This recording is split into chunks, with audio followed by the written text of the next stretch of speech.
Last. Now everybody go chop breakfast. Shayo. I need Igbo and Shayo. I need Igbo and Shayo. Guys, I'm not gonna quit my day job, so don't y'all begin to start shaking on me here. That was terrible impression of me trying to do my best in impression of Burner Boy. But listen.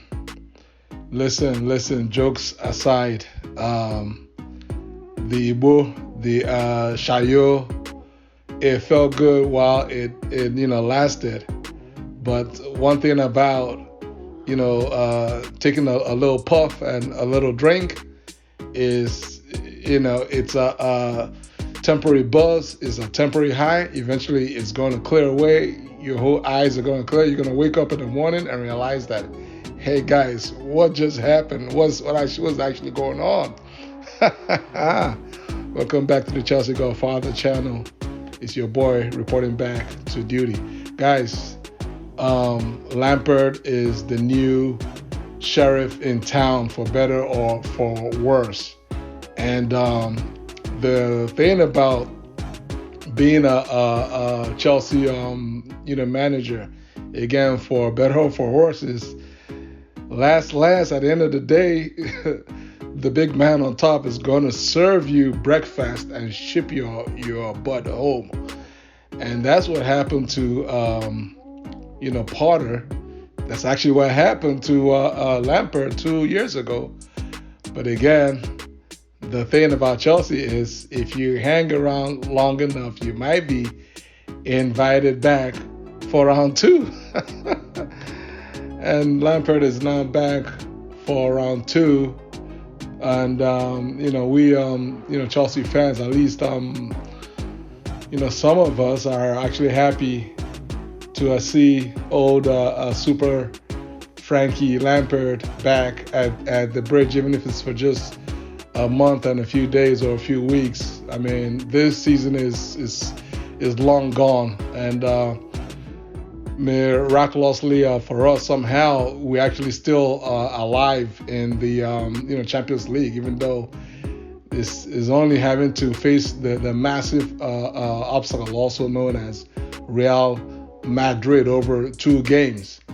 But hey, I mean, crazier things have happened. I mean, in 2012, guys, Di Matteo is a manager that's somewhat similar to Lampard in terms of he was an attack-minded manager. His teams weren't quite the most the offensively organized, right? But I mean, they were scoring a lot of goals, which is why when he did get the permanent job, I'm talking about Roberto Di Matteo. It was working for a while. Then eventually, once the goals started flying past our goalie, that he got the sack. But I guess the point I'm trying to make is, even an attack-minded and not necessarily the most tactical manager by way of Roberto Di Matteo was able to somehow just be wise enough and be smart enough and just say, hey guys, do what you got to do. I'm just going to give you all the formation. Try and bundle in a goal or two, and defend with your lives. You don't need to be the most tactical guru to know that when you're playing a Champions League ball in Europe, it's about, just trying to be the first club that scores, and then just try to defend. It's not about pretty ball, and it's definitely not about looking to score 3, 4, 5 goals, unless the situation calls for your team to have to obviously score all those goals. Otherwise, it's about grinding. It's about, everybody's under pressure. Real Madrid, in as much as Chelsea has had a very rough season so far, Real, Madrid is going to be feeling their pressure as well, and especially the pressure is actually more on Real, Madrid right now, because they clearly are the overwhelming, favorites. They're expected to basically run right through Chelsea, home and away.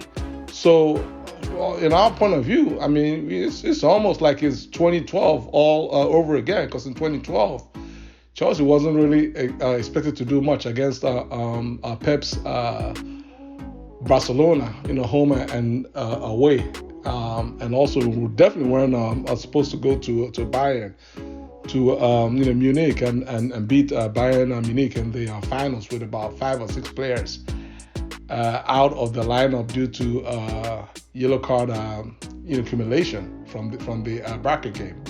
So.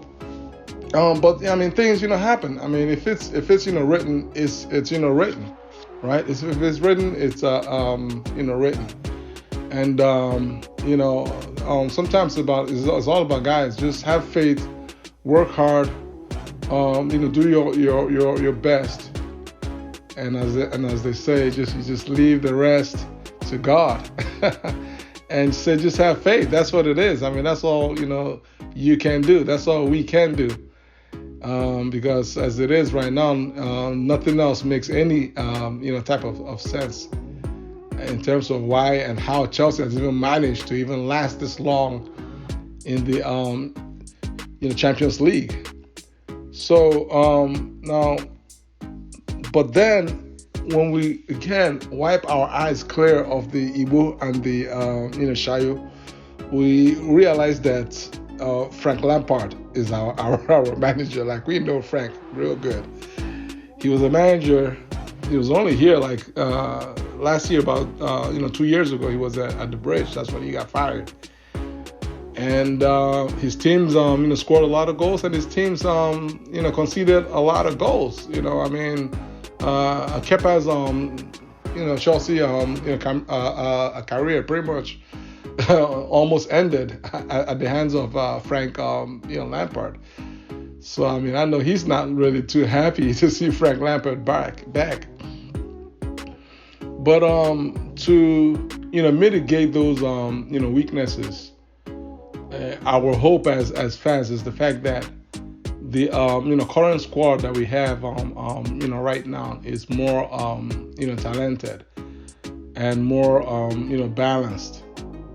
To hopefully bring about better results for Frank Lampard. So even if he decides to go back to his 4-3-3, we actually do have, whereas previously we had Alonso at left back, and we didn't really have any other backups, because Chilwell arrived in the second season. In his second season, and Lampard was only able to manage him for about the first half of the season, and then he got fired. So, but now we have attacking fullbacks. They're more inexperienced. James is a lot more of an experienced right back than he was when Lampard was previously here. We have. We have an additional midfielder in the name of Enzo. Zakaria is actually still on our books as a loan player, so he's another option. And then there's a whole bunch of attacking players for Lampard to choose from, to pick from. His boy Mason Mount, I'm sure he's chomping at the bit to get back on the pitch and play for Lampard. So there's some hope. There's some hope. There's some things to look forward to. And but of course the wild card is, like, we don't know what our team is going to look like in the defensive phase of the game, because the reality is that Frank Lampard hasn't really done much of anything. In fact, if anything, he even took one or two steps, backwards after leaving, Chelsea, right? He hasn't done much to kind of, leave us as fans with some level of, confidence that, okay, he has learned one or two things, over the years, and he's a better manager, for it.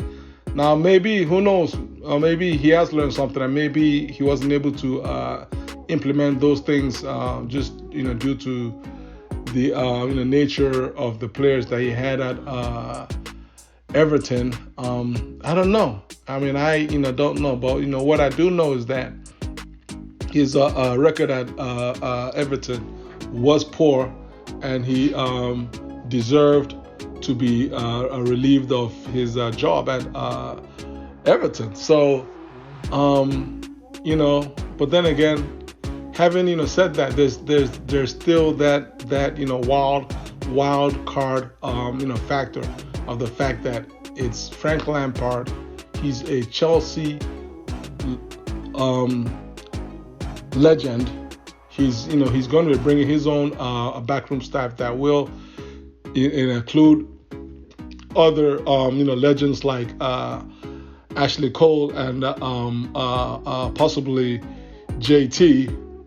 And so the whole idea is just these added strong personalities that have a link, or a long link and tie to the club, that these personalities will uplift the locker room morale. And sometimes that just might be enough to give the team a 4, 5, 6, 7 game boost, right? And I say 4, 5, 6, 7 game boost because you have the quarterfinals is 2 games. If you get through that, the semifinals is another 2 games. That's 4, and the finals is 1 game. So that's a 5 game boost. So if it's a calculated risk. I mean, at the point right now, Chelsea didn't have really anything to lose. I mean, we're basically done in the league. We're just trying to see if we can grind out another 2 or 3 more points and just be safe. I mean, real talk, right? And it's just all about what's going to happen in Europe, in Champions League. The way things are going with Potter, I mean, come on now. I mean, it is what it is. We're just dreaming. So the hope is that with Frank Lampard in the locker room, with Ashley Cole in the locker room, and hopefully with John Terry back in the locker room, we can hopefully talk some sense into these guys.